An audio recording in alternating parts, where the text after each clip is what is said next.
وہ الفت سے بھری باتیں یاد آئے گی ان کی وہ الفت سے بھری باتیں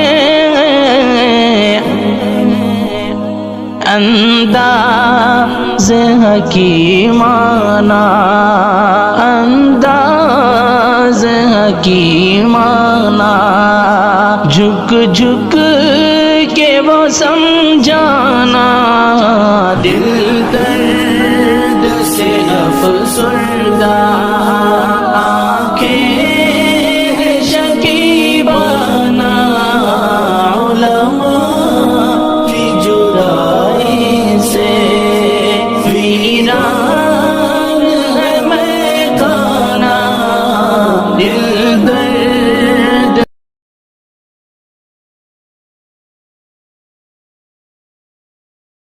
فطرانے میں آپ وہ جنسی دے سکتے ہیں جو گھر میں استعمال کرتے ہیں یا اس کا بدل بھی دے سکتے ہیں، قیمت وغیرہ نقدی وغیرہ، یہ بھی ایک مسئلہ مختلفی ہے۔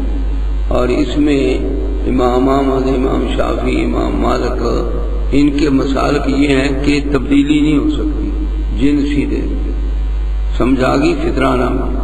لیکن ہمارے نزدیک فطرانہ میں جو آپ گھر میں جنس کھاتے ہیں وہ آپ پر فرض عائد ہوتا ہے کہ اس کا ایک ساتھ دیں، لیکن اگر آپ چاہیں تو اس کا بدل بھی دے سکتے ہیں، مثلا اس کی قیمت کا حساب لگا کے اس کی قیمت دے سکتے ہیں۔ اور اناف بھی اس بات کے قائل ہیں۔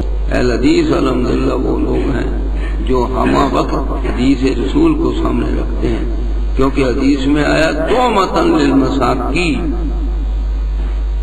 کہ یہ فطرانہ کیوں فرض کیا ہے اللہ نے روزوں کے بعد؟ اس لیے کہ تمہارے روزوں میں جو کمیاں رہ گئی ہیں ان کا اتمام کیا جائے اور مساکین کے لیے یہ کھانا بن جائے۔ تو دو فائدے بتائے نا۔